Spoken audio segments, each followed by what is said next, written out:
everybody. My name is Joe Appello. To my left is George Connor, my partner in crime. This is All Sports Talk with Joe and George. This is show number, what, 17, 16, 17, I think. 18, Yeah. somewhere in that area? Yeah. We have it. We're still alive and kicking, doing well. They haven't thrown us off yet. September 19th. This is after 2 weeks of football in the NFL. Yep. 3 weeks in college. Impressions of the NFL after 2 weeks, okay. My Giants look terrible. They got beat by the Jags. Jags are a good team, though. I mean, that opening game was tough. Jags are a very good team. Jags are a very good team. They showed the next week how good they are. Yeah, and Blake Bortles is playing very, very well as their quarterback. Their defense is legit. They lost 2015 in New York the first game. Second game, they got tattooed by the Cowboys. Cowboys were just ready to go, and they seemed more prepared. And Eli looked scared out of his mind. Of course, his offensive line couldn't block anyone. Couldn't block us. He had pressure all day long, and they just looked awful. So, where do the Giants go from here, George? Is my question to you. Well, there was a lot of talk in the offseason about Eli being done, and my thought was that he's not done. They need to be able to protect him, and as of yet, it doesn't look like they've taken any steps to do either. Well, you see, like in football, as in almost all pro sports now, everything's younger now. All these guys coming up are younger, stronger, faster, quicker, and are better prepared. And you get to be early 30s almost as a pro athlete. You're done almost now. Whereas in the old days, 28, 32, you're peaking. With Eli is just so slow and methodical back there, and he has no escapability. So if he gets any kind of pressure, he's just like a statue back there. He can't scramble. He's the anti-mobile quarterback. Right, and they don't have to worry about. They don't have to put a spy on him. They don't have to worry about anyone watching him run or scramble or make. Where Aaron Rodgers, these other guys pick and choose their spots to get a big first down, to go up the middle. If they're just playing man to man, everybody spreads out.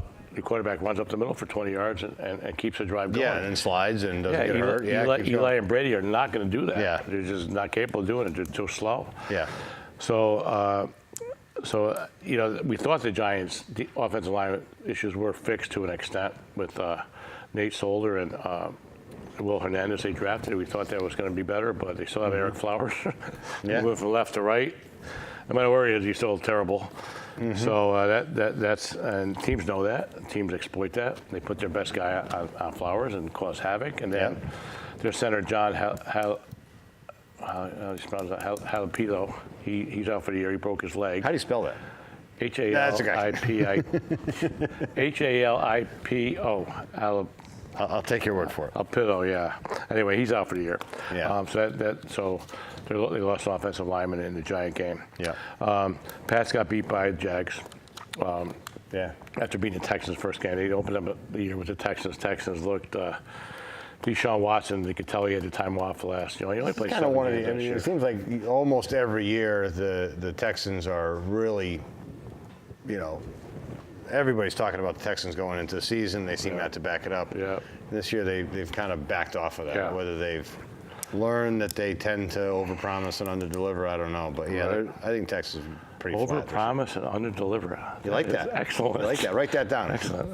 New customer service mentality there. So with Deshaun Watson, he just looked a step slow. He looked a little rusty. He's come off a big injury. Yeah. So that hurt them in the first game, and then the Pats did what the Pats do. Then they got beat by the Jags. The heat down in Florida last week was 100 degrees on the field. Yeah. And the Pats. That's how it felt on my lesson tee last week too. It was either raining or it felt like it was 100 degrees. Yeah, it was extreme. So, with the Jag loss too for the Pats, they went out and signed Josh Gordon. From the Browns. The Browns had cut him during the week, but they cut him. He's the one that had all kinds of obviously drug issues and whatnot, and suspensions and everything. But he is one heck of a player for his pure athlete, pure wide receiver. He might be one of the better wideouts in the league, if not for the off-field issues. So. Is he worth the risk? Well, and we've said this before. The Patriots they're very good at bringing in that trouble guy for a short time, a year or 2 years or whatever else, and it seems to work. They've done it time and time again. So is he going to be a Patriot for 5 years? Maybe not. And the other thing with that is they have Edelman will be back after Game 4, after he's suspended for 4 games with the PEDs. 4 games, so the 5th game. So 5th game will be back, and Gordon should be active this week. How much reps he gets or how many plays he gets, I don't know. Yeah. But he can spread the field for them. He gives them another. And Edelman lost 4 games for PEDs. Yeah, PEDs. Yeah. He didn't fight or anything. And is there a gate tied to that? Spy gate, deflate gate? No, he said, you got me. Steroid gate? He said, you got me. Okay. Really? Okay. You got me. Okay. Yeah. I think that's a situation where most of those guys probably do it, some kind of form of enhancement, whether it's HGH or, big vitamins or whatever you want to call it. But I think vitamins. Big vitamins, the big red ones. But they all have some kind of enhancement. And, whether you get caught or not, I think that's the key there. But the thing is with the Pats, they get Gordon going, and they get Edelman back, and they can spread the field. They can control the ball on offense. And when they've been good in the past as an overall team, they've been able to keep the offense on the field a little bit. And keep the defense a rest, and the defense can pick and choose their spots. The defense is usually average. Yeah, so the addition of Gordon, that gives you a bit of a deep threat. Edelman's more of that possession receiver type guy. Right. And then you got Gronkowski. Yeah. They get back to that team, and I don't know how you stop them. I'm watching a game this past Sunday with Gronkowski, and they don't throw the ball to the guys. I think he had 2 targets in the first half. I know he maybe double or triple team it. Yeah. If that's the case, obviously somebody's got to be wide open. Right. Or you can give them the ball somehow. I don't know. And I think a lot of teams do this. They'll take their star and say, okay, you know what? We're not even going to bother with him. And I don't understand it. You got to get your best players to make the big plays. Yeah. And Gronkowski's and he's always coming up big. Now, you know what was interesting about the league was all the kickers that missed big kicks over the weekend. It was amazing. Some of those kicks were pretty costly. They were costly, absolutely. Yeah. The Viking game was one heck of a kick there. Kicking it where. And, especially on the money line. But anyway. Hey, who's in first place in the AFC East right now? I think it might be the Dolphins. The Dolphins. I think it might be the Dolphins. Are in first place. Yeah. They're 2-0. They came out and beat the unbeatable offensive machine that is the New York Jets. Beat the Titans the first week, and then they came out and brought the Jets back to earth a little bit. Yeah, the Jets started out, well, they started out with what? The first throw of Sam Darnold's professional career. Across the field. Across the field about 34 yards going, just pick me off, please, and just take me the other way. Hello, NFL. And as a Jets fan, I had a lot of people, they're texting me this, that, and the other thing. You must have. Well, I'm a Jets fan. Do I expect anything different? Yeah. But they ended up coming back. They scored 48 points against the Lions. Yeah. And then the Lions end up looking pretty good the next week. So you say, okay, well, maybe it wasn't a fluke. Yeah. But they came out a little flat against the Dolphins. Yeah. Dolphins are, I think I told you during the week, a good friend of mine lives down in Orlando. He's a Dolphins fan. And, so of course, there's a little texting back and forth, busting each other's stones. Yeah. But he said, at the end of the season, they're both 6 and 10 teams. Right. And neither of these teams are going to really go Patriots will be in first place as usual. They'll be 12-4. Yeah. 13-3, whatever it may be. Yeah.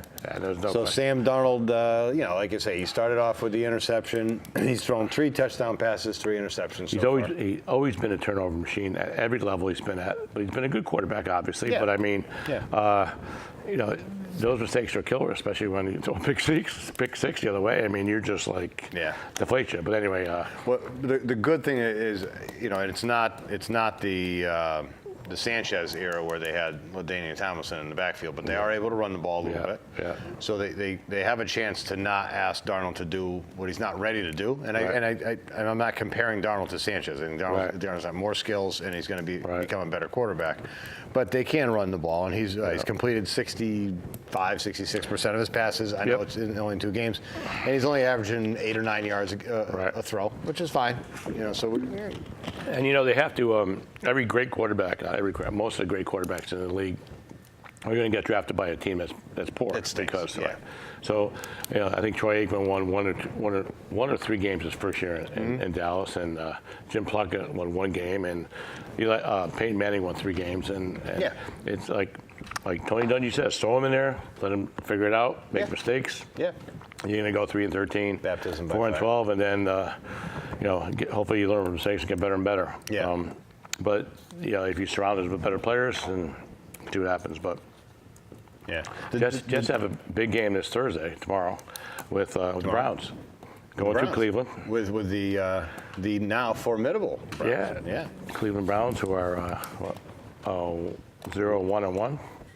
Right. Right. Yeah, still haven't won a game. Yep. Didn't lose a game, though. Didn't lose a game. Did they have a parade when they tied the game in Cleveland? Like big celebration? And they should have won that game. Zane Gonzalez missed what he missed. A field goal, a couple extra points, and he's gone. He's out. Yep. So he's gone. So they got another. I don't even know who they signed. They signed some guy from practice squad. So, but Cleveland's a legit D. They're very good defensively. Yeah. And we talked about Darnold with the on the Jets. The Jets defenses look pretty good. Decent. Now I know they gave up 20 points against but they're back to being that fast team, that fast defense.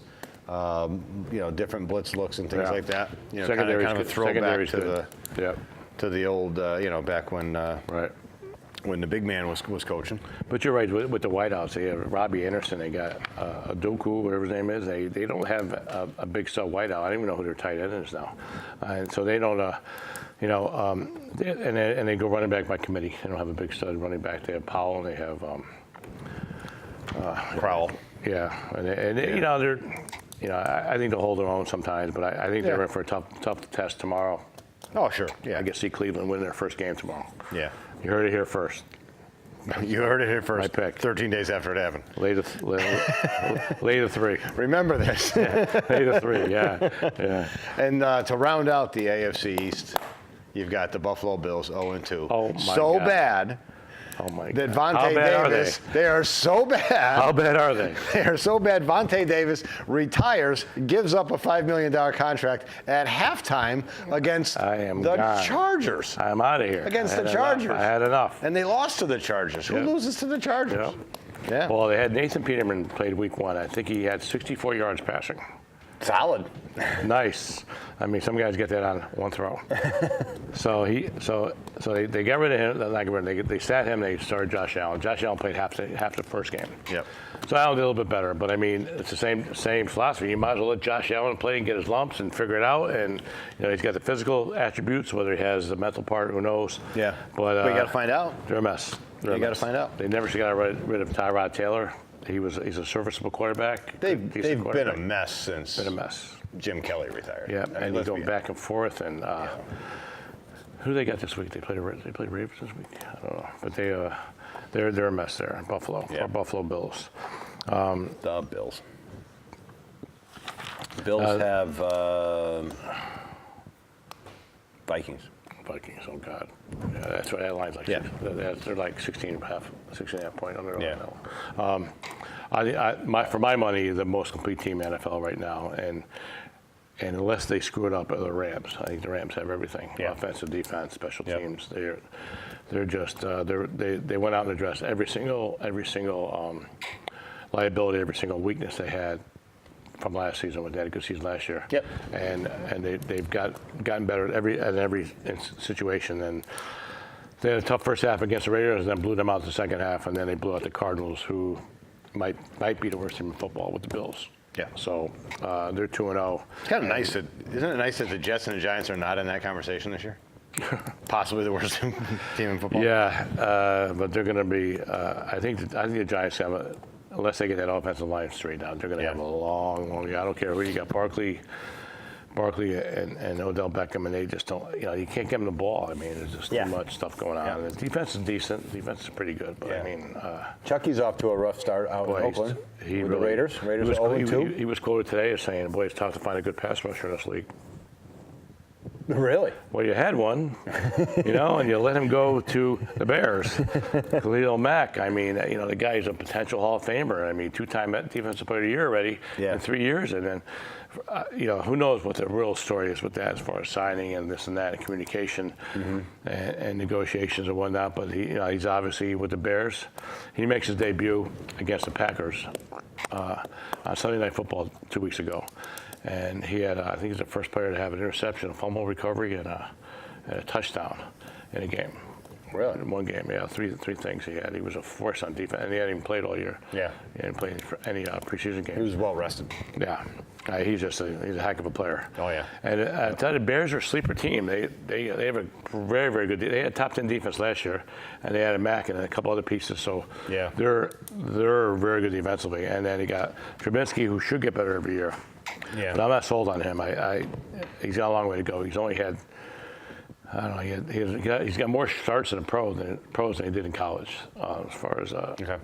And it's a learning process. He made some mistakes on Monday night. They played Seattle, and he made some mistakes. There's some bad reads, and the guys were wide open. And I don't know. So that the book's on that. But the Bears have the potential to be very good with their defense. They're going to be in every game. Yep. Yeah. How about the Tampa Bay Buccaneers? 2-0. Ryan Fitzpatrick tearing it up. Let me tell you something about Ryan Fitzpatrick. Tell me something. He's not going to play 16 games.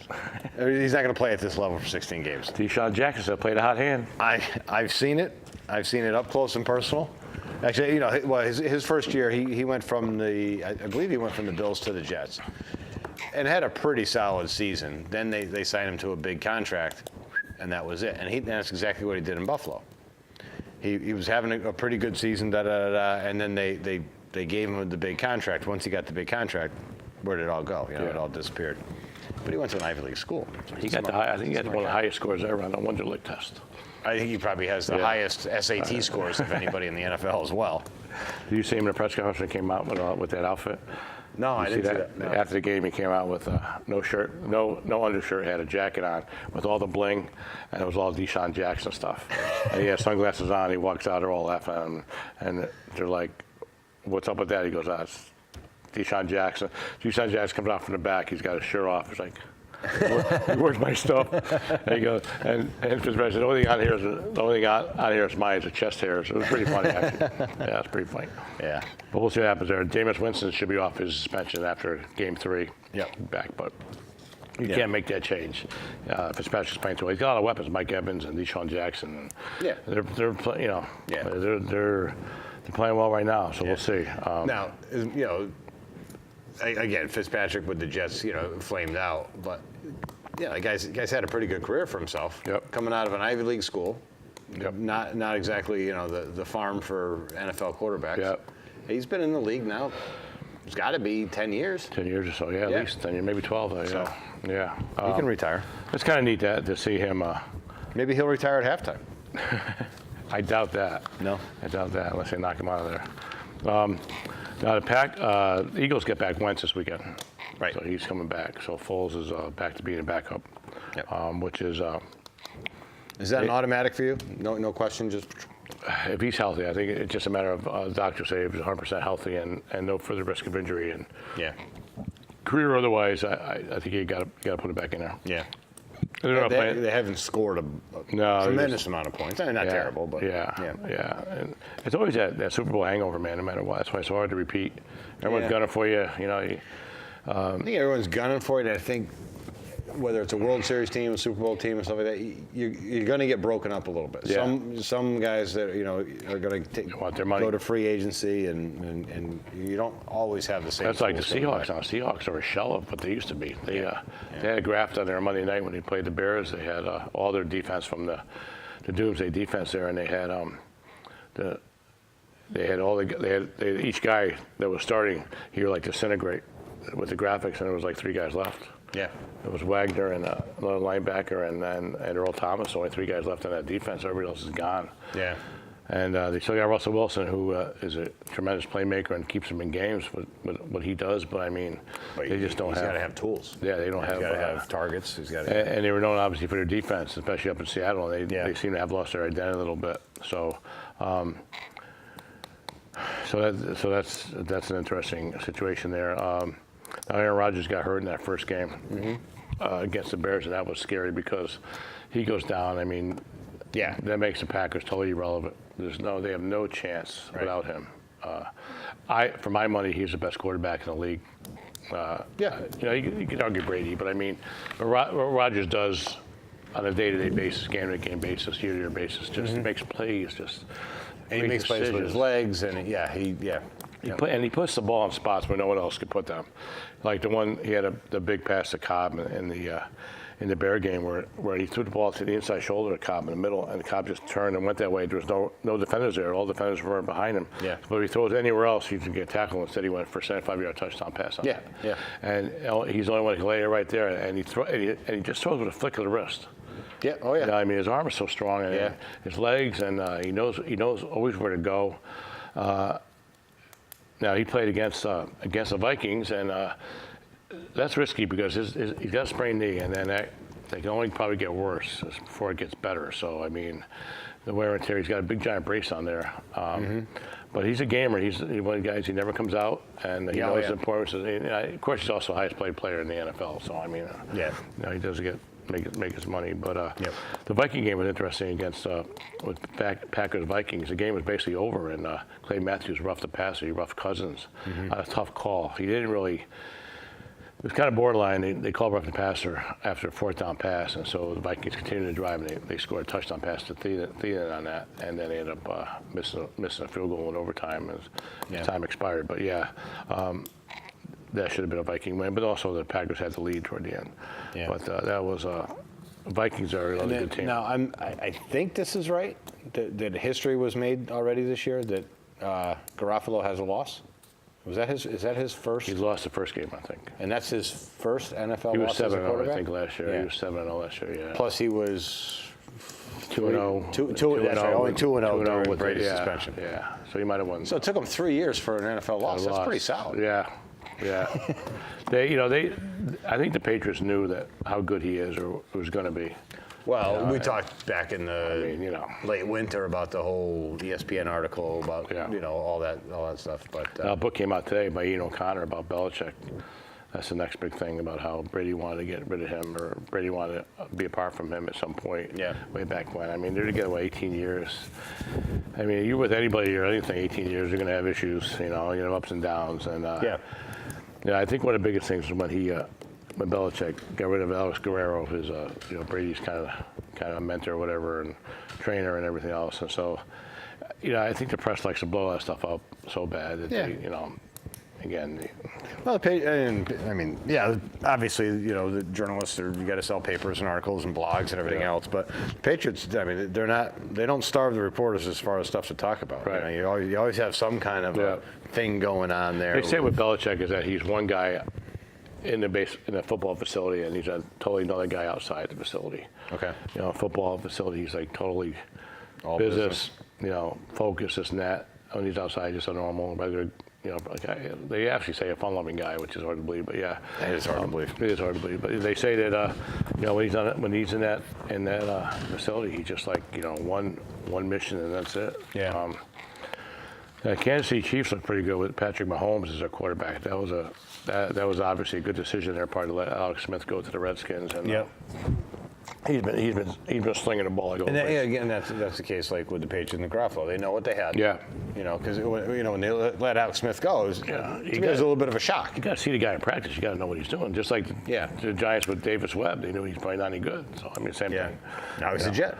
Now he's a Jet. Yeah, now he's no good to Jets. Yeah.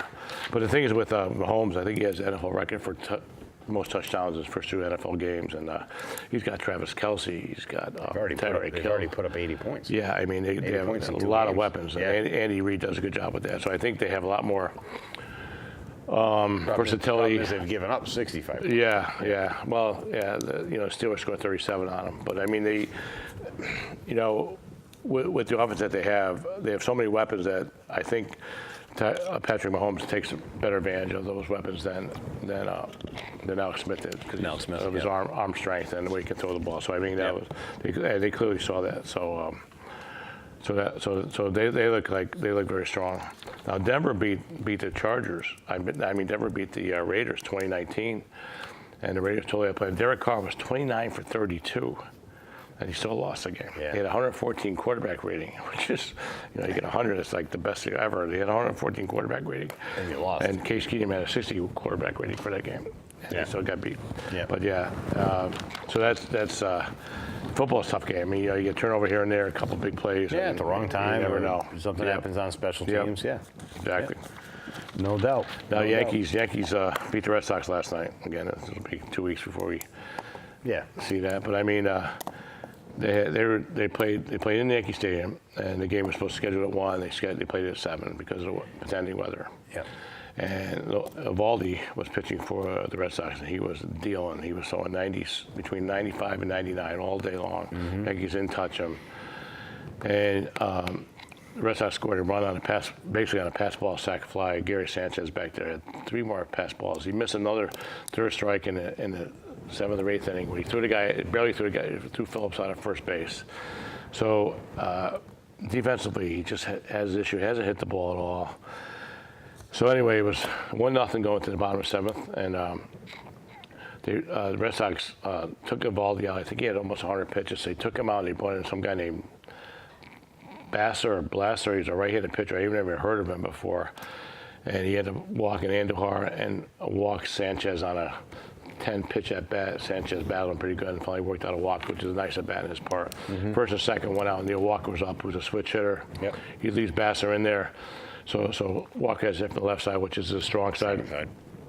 Bad move, hits a bomb, hits a 3-run homer in the second deck up at right field, gives the Yankees a 3-1 lead.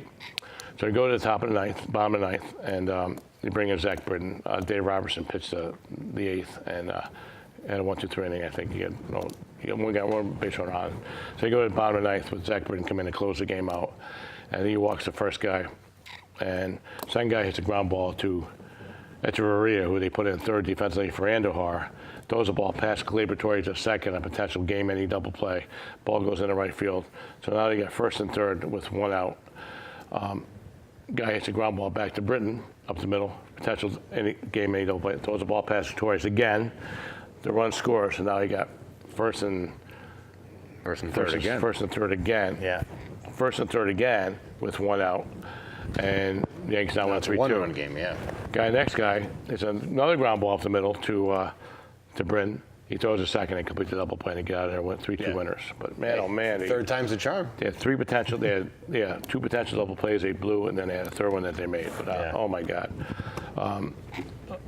So the Yanks are still 2.5 up in the wild card. The wild card, yeah. Do you think does Tampa Bay? Do you think Tampa Bay challenges Oakland or no? I don't think so. No. I don't think so. I think it's pretty much Oakland and the Yankees. Now the question is, home field advantage for the 1-game playoff, 1-game wild card. I think the Yankees hold the tiebreaker if there is one, if they're tied. Yeah. But what you want to avoid is playing in Oakland and going 3,000 miles. Even if you win the game, you got to go back 3,000 miles again and probably play the Red Sox and start of a 5-game series, and that's just tough. Yeah. But from my point of view, the Yankees rotation works out very well. If I was them, I would start Tanaka in the 1-game playoff. Okay. I start him. Hopefully you win that game. Then I would start Happ in game 1 against the Red Sox because he pitches ball against the Red Sox in general. And then you got Severino in game 2. Game 3, you can go Lance Lynn or CC, or even bring back Tanaka again. But it's a little 1-day short rest. Yeah. So that, for me, that sets up pretty well. To go Happ, Severino, and CC or Tanaka or Lance Lynn. So that's not bad. If they get by the wild card. Yeah. Because at this point, I think Severino has come back to earth, and he's pitching tonight. See how he throws tonight. His velocity was good last outing. He allowed 1 run in 5 innings, and he was up by 99 on it. So hopefully he'll get it back. So Judge is back. Judge played last night. First day back. First game back, yeah. September 18th is when he came back. Yeah, 7 weeks he was out. 7 weeks he was out, yeah. And So what do you do with Judge now? Do you put him in there full time? Do you I think you got to. ease him back into it? You got to let him play because even if he goes, he's got what, 10, 12 games left. Even if he goes 0 for 30, he's still in for the playoffs. And it's almost like spring training all over again, having 30, 40 at-bats in spring training, to get ready. He hit 2 rockets last night, though. One almost went out, another one both to right field, and he had a called third strike that was kind of a bad call, but he looked good. And Giancarlo Stanton is just cooled off. He's back. He's last 3-4 weeks he's been slumping. He was hot for a while. He's one of the hottest, coldest guys I've ever seen. He goes on tears and he's like unstoppable. And then he's just like. You're talking like Jay Bruce, hot and cold. His mechanics are terrible, but he's so damn strong and he's built so well that he'll be off balance and still hit the ball. 350 to 400 feet. I remember hearing, and this is kind of going back to what we were talking about with Edelman. It was an interview with Tom Seaver, and this is going back 5-6 years ago.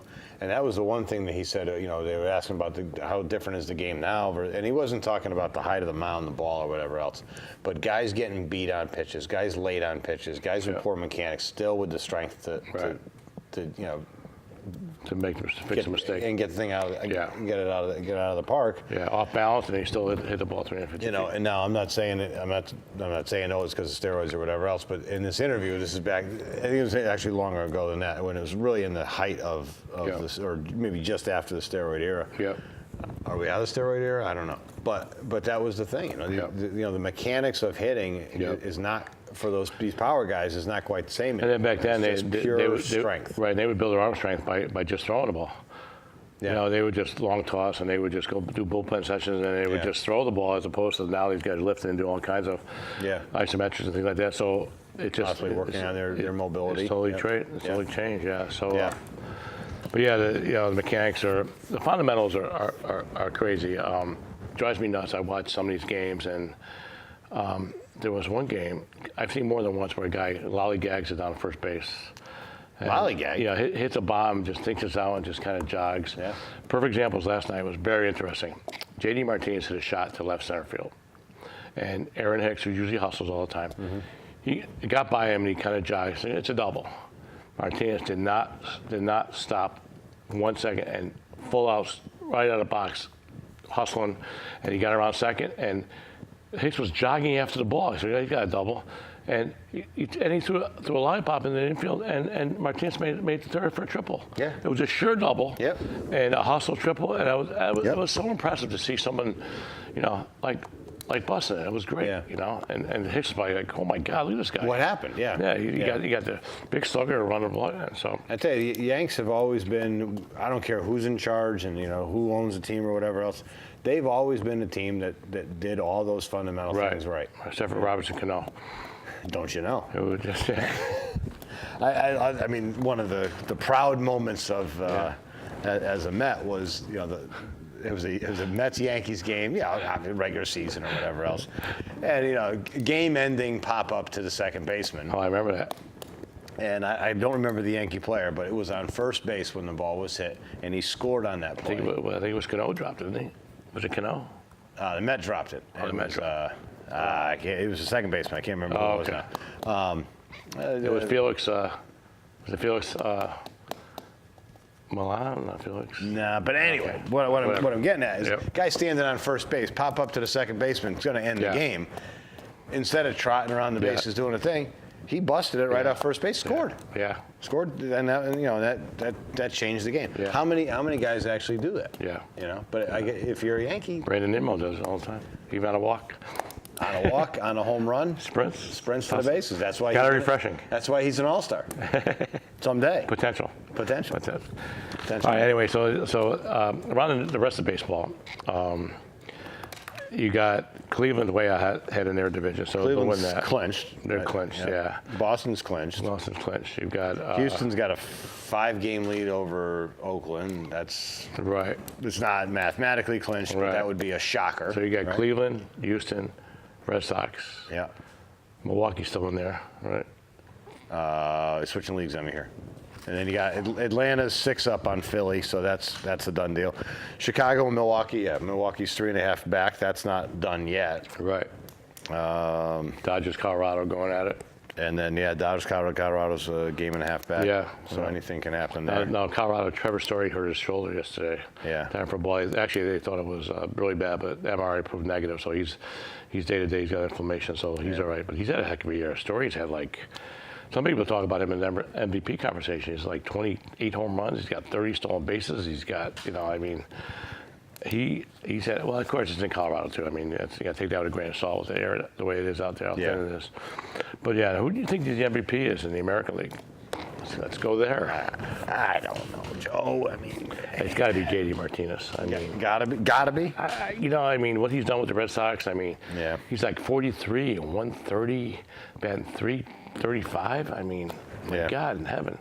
The only other guy that had consideration is Alex Bregman of the Astros, who came out of nowhere. He's got 30 home runs. He's hitting 3-something. Yeah. But I mean, I think Martinez is so essential to the Red Sox, as Mookie Betts too. But Mookie Betts has tailed off a little bit. But Martinez has just had a monster year, and he's giving him the David Ortiz power in the middle of the lineup. Makes everybody better. But the weakness of the Red Sox, though, and I watch them a lot, is that middle relief. I mean, they really don't have anyone to get to Kimbrel. You know, they need a bridge to get to Kimbrel. Yeah. You know, they've got Barnes, they got Workman, they got a couple. This Embry, they got a couple guys, but I mean, they don't have a lights out guy, like an Andrew Miller type guy. They don't have a Betances, a David Robertson. They don't have that. Now, if you're the Red Sox, you're saying to yourself, well, you know what? Maybe we'll take Sale and Price and Purcell and make sure they go 7 innings.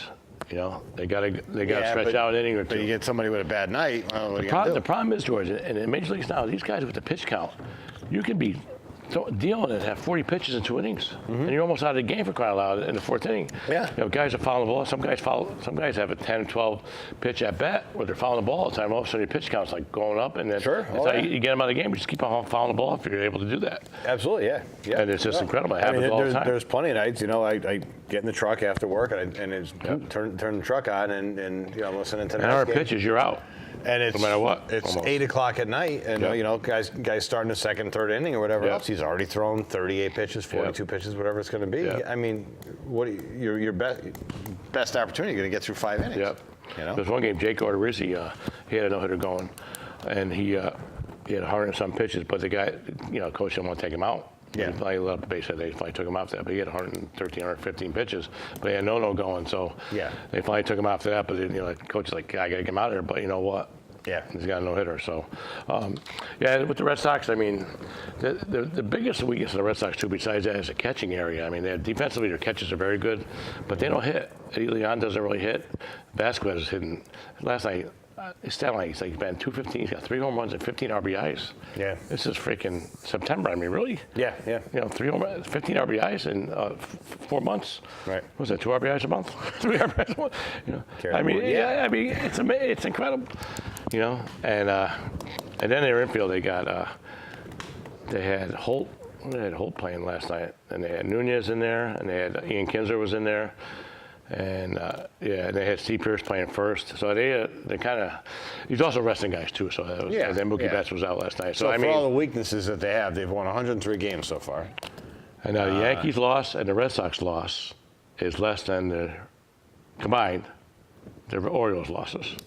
The Orioles, as of September 19th, are 60 games back. And how many losses? 107 losses? 108. 108 losses. Between the Yankees and the Red Sox, I think the losses are 106. Something like that. Yeah, 106. I'm not a stat guy, but I mean, not bad. Huh? So it's just incredible how Buck Showalter is still there. I mean, I guess maybe they just figured they were so bad that it doesn't make a difference who the hell manages that team. But I tell you what, at the end of the day, there's not a better hat out there. The Baltimore Orioles hat is the best hat there is. Well, one of the main second is the A's. One of the most main things with the Orioles, they signed Chris Davis to that contract. The guy's making $20 million a year. He's batting 160. I mean, are you kidding me? Oh my God! And they can't. They got to play him. They can't really sit him. You got to play him. That's the only guy you're paying. He's playing, more than anyone on the field. Yeah. So it's so funny.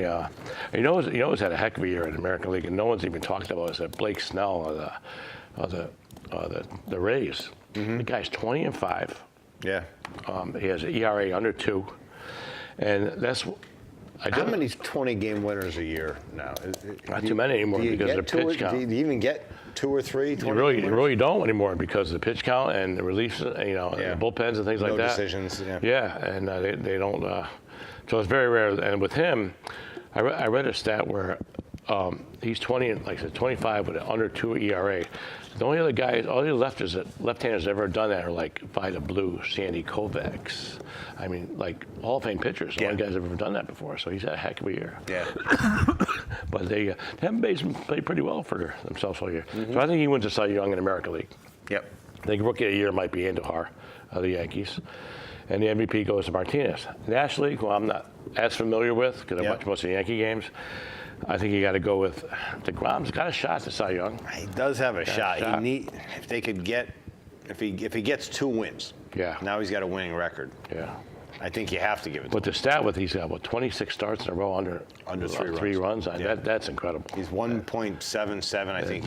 Yeah. I mean, Felix Hernandez won the Cy Young years ago when he was 14 and 13 with stats similar to that. Yeah. But yeah, you're right. I think we went last couple starts. What gets him is the stat of run support. Yeah. Because they absolutely take the night off. And Aaron Nola beat the Mets the other night. I was hoping that the Mets would beat him, so to help with DeGrom's case. And then you got Scherzer still in there. He's 17 and 5 or something like that. But MVP in National League, that's a tough call.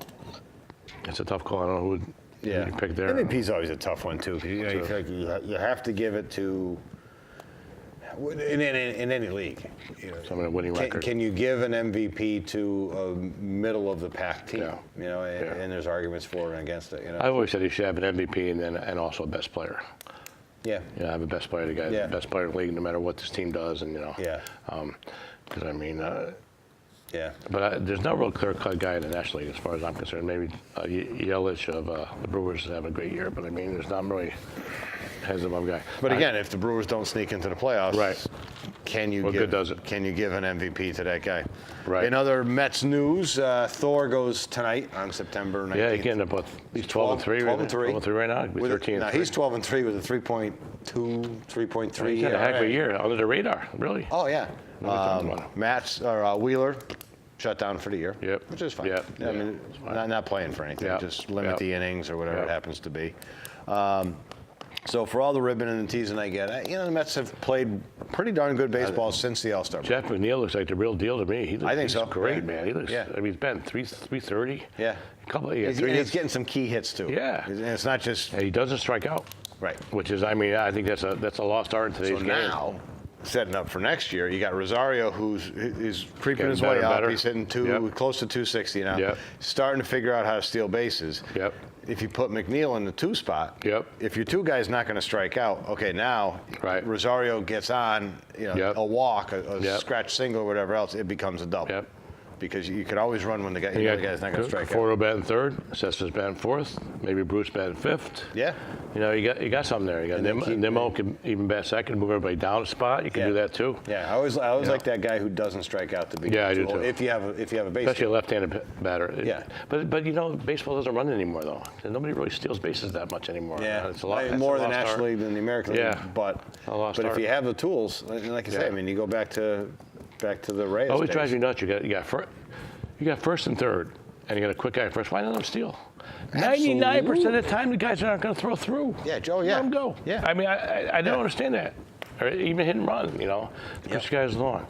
Yeah. But anyway, so baseball is down to the last 2 weeks. Got 12 games to go. One more piece of Jet news. David Wright, the captain. Yeah. No surprise to anybody, but he's gonna start the first game of the last homestand. Okay. And I don't know, what I'm thinking they'll probably do is maybe he'll play an inning or 2, and they'll do some type of a thing where they'll take him out in the middle of an inning, similar to what they did with Jeter, and what Jeter did with Rivera and stuff like that. He's a great man. Kind of a tragic story. Yeah. In a way, I was talking to a couple people about it. I think anybody in the New York market, anybody who follows baseball a little bit knows David Wright. Yep. But man, just such a small class sample. act. Class act, no problem. He was great. Yep. But just played so little. Yeah. And his career got really cut short. Yeah. In a lot of ways. He got cut short. I think his on-field, his hitting ability really suffered. He got big too at some point. He did get big. I don't know if he lifted or what, but he got almost too bulky to me. Yeah, a couple, kind of benchmarks for him as far as the demise, if you will, was good leader too. Good leader.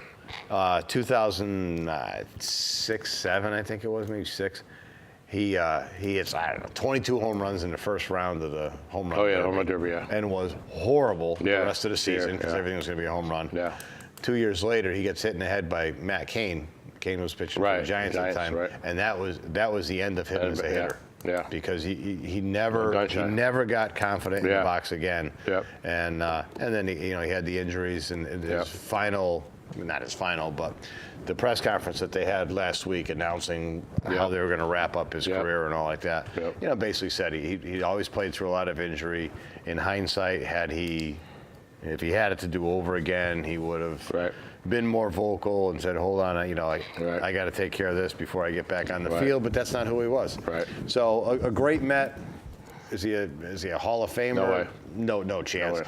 Do you retire his number as a Met? I don't think so. Yeah. Maybe they will, just because he just didn't have enough games. Yeah, he does it. Yeah. I want to touch on a little bit college football. We haven't talked about that at all. College football. Alabama looks like they scored 50 points 3 games in a row, at least 50 points, and they look like the juggernaut that they always are. When do they start playing teams? They play Texas A&M at home this week. Texas A&M's not bad. Texas A&M gave Clemson all they could handle last week, Right. or 2 weeks ago, whatever the heck it was. And now, but they're home. They played. They don't play University of anybody. Louisiana Monroe. Yep. They last got week. LSU coming up. I think that might be a test for them. A&M does or Alabama? I think Alabama does at some point. Is it a test though? I mean, No, I mean, the way they're on that one side of the SEC, which is a lot weaker than the other side. Yeah. The other side has Auburn and Georgia on it, and South Carolina on it. But I mean, Bama's just with Tua as their quarterback, they have so many weapons now. They've never had a down the field passer. And think about it, Alabama's really never had a good pro quarterback come out of that program. I mean, A.J. McCarron, Greg McElroy, I can't remember a few of them, but they haven't had a real legitimate pro quarterback come out of that program. Back when Spurrier was running the Gators. Yeah. Nice shirt there. Yes. Not Never. not an NFL quarterback system. Yeah, you're right. It was more like a grind. Now you got the same old thing with the top 4 or 5 teams in college football. You got Alabama, Clemson, Ohio State's just rocking people. They rock TCU down there. TCU is a good team, good defensively. TCU. Yep. And Georgia and Oklahoma, the same top 5. And Notre Dame and LSU knocking on the door, both playing pretty well. I don't think Notre Dame's going to do that much, but LSU. They had 2 big wins. Florida State looks terrible. They lost to Syracuse up there. Oh my God. Willie Taggart. Nothing against Syracuse. Willie Taggart's on the hot seat from there. The guy's a 500 coach, and he was at Oregon, a couple of places, South Florida, and they signed him to Florida State, and he's not. I mean, supposed to be his offensive guru, and they're not doing anything. Ohio State looks like I don't know if you saw the video they had. The quarterback for Ohio State was when he was 7 years old. He was at a Ohio State clinic or something. He said he wanted to be Haskins. He wanted to be the Ohio State quarterback when he got big. And he was like 8 years old. He had his number 7 on. And Did he? How did he get to the game? Did a booster give him a ticket? Did he pay for the ticket? Yeah, no, he was a little guy with some kind of clinic. to know this now. No, some kind of clinic. Yeah. And Urban Meyer was on TV with trying to respond to that case. Disaster. Yeah. So that's. So what, now he's already said that's 2 games down, 3 games. He's back now. 3 games. Back down. full time. So he's done. Back full time. He's coaching this weekend, and they're playing Tulane at home. That could be like 95-2 if they wanted to do that. And usually Ohio State usually does run it up. Alabama will call the dogs off. Yeah. Alabama had 56 points at halftime against Ole Miss. And sometimes it's important to know who's going to call the dogs off and who isn't, Joe. Just call the dogs off 5 minutes later. That's all. That would be fine with me. Yeah, that was a tough one. I'm still hurting on that one. But yeah, so Ohio State, but they always bury people. And Urban Meyer just doesn't care like that. Whereas Nick Saban is a little bit more of a humanitarian. Wisconsin got beat last week. That was interesting. And Stanford's 3-0. They play up in Oregon this week. That might be a decent game. Yeah. LSU 2 big wins. They had 2 wins over top 20 teams. They have a quarterback named Joe Burrow from Ohio State. Yep. College football is a marathon. They got a long way to go. Georgia looks strong as usual. Yeah. All those teams just basically reload, and they get these kids, Yep. 5-star recruits, and they get their chance to play, and they just get a hold of it, and they go. So that's pretty much it for college. Then you got UConn with their first win UConn. of the season. Jim Calhoun. Oh, well, hold on. We got to address I was this. going to talk UConn football first. We got enough time? So, absolutely. So, yeah, they won. Next, let's talk about Jim Calhoun. URI is a tough one. Yeah, they gave up 49 points. They won 56 to 49 against URI. Now they go to Syracuse this weekend. Yeah. I don't think they'll have quite the success. Yeah. But yes, Jim Calhoun, Head coach now. the king of college basketball. Tough schedule, Division III. You were telling me that schedule this morning. Yeah, well, I did more than half the schools I'd never heard of before. But so you were saying you don't like this at all. You just don't think it's I don't think I mean, it sounds good and egotistically for him, I think he wants to be on the side, but I don't know. I don't know how it's going to work. I mean, how old is he? 76. He's in the 70s, I think, isn't he? Up there, yeah. I mean, and then you got to go out there recruit, and we'll be I guess a whole different kind of recruiting going on. Yeah, I mean, now you got this is not Division he doesn't III. have a UConn budget to recruit where he's traveling all over the place or anything else. This is going to be a local playing in front of 800 people. He's playing WestCon, Danbury. Yeah. Right. I mean, Division III basketball. It'd be different. Now, and please understand, I'm not saying this in any way that, questioning Calhoun's character or anything else, but what I thought about was, remember the movie Blue Chips? Yeah. When the guy's involved in all kinds of, scheming, they're buying trucks for the guys to get the thing, and Shaquille O'Neal was in the movie and everything else. Hardaway all and at the end of the movie, the coach is now doing what? He sees a couple kids playing basketball, and he goes back to being a teacher and an actual coach. The pure form of the game. And, maybe that's what it is for Calhoun. Yeah. It's certainly, there's no expectations, there's no pressure. If that's what it is, I think that's good. St. Joseph's University. Yeah, if that's what it is, good. And why hey, not? if it creates a little of excitement over there in West Hartford, right off of Albany. Maybe his ego is not as big as we think it is. Maybe he just is doing it for pure love of the game. Yeah. The little time I spent around Coach, nice as can be, just a regular guy. Yep. Yeah. Yep. Yeah. So that's that's going to be kind of fun to watch, actually. Yeah. But so then UConn goes to Syracuse this week. So that should be interesting. They're coming off that big win over Florida State. I don't know if they can stop that. They gave up 49 points over URI, and then Syracuse beat Florida State without Dungy, their starting quarterback, the second string guy. So I mean, I don't know if he's back or not. I haven't looked at it. Connecticut goes Syracuse, Cincinnati, Memphis next three. Okay, wow. So I think they might have their one win for the year, maybe. I don't know. Cincinnati's pretty good, so. Yeah, they're not going to beat Cincinnati. Yeah. So that should be interesting. Then you got NBA coming UMass. up. Can they beat UMass? I don't think so. No, I don't think so. UMass got a good long snapper, freshman. Decker's his name. Came from Avon Old Farms. Good. Oh, really? Yeah. Oh, wow. Yeah, long snapper. Got a full scholarship as a long snapper. Good to know. How's that? You get a full scholarship. You might be on the field 4 times a game. Good to know. Hey, big moments, though. Big moments. Key moments. Key field goal kicks. Big moments. Yeah. So. Got golf. Got big golf stuff coming up. You got the final, the Tour Championship. So we're down to 30 players. No cut this week, so they'll start down at the Atlanta Athletic Club. Okay. Thursday through Saturday. 30 guys play. $10 million to the winner type thing. Huge money. Nice. And then following that, you got the Ryder Cup over in France. So we talked about I know you were on the edge of your seat when I was talking about this last show with the captains, with their captains' picks and everything else. Yeah, I couldn't sleep and Jim Furyk, the captain of the U.S. team, the way they do it, he has 4 picks. They pick 3 and then they hold 1 until later. So Tony Finau it was kind of everybody. It was no surprise. Has been playing well and was kind of on the verge. Right. Any money on the table? No money on the table. No appearance money. None of that. Okay. They do, however. I think I mentioned this. They don't get, none of these players get paid on either side to play in the Ryder Cup, but they can name a charity.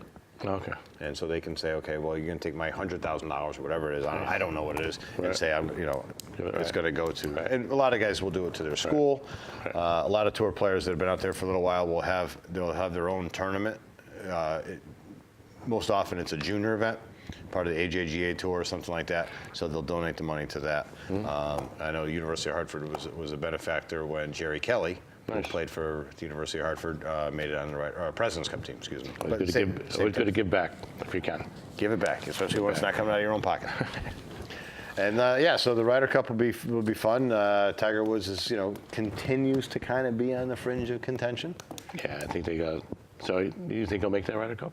Oh, he's already on. Yeah. He's already on. Yeah, he was one of the captain's picks. Okay. Yeah, with the original, they picked DeChambeau, he's the hot hand right now, and then Woods, Mickelson, and then they added Finau. All right. All right, George. Good update there.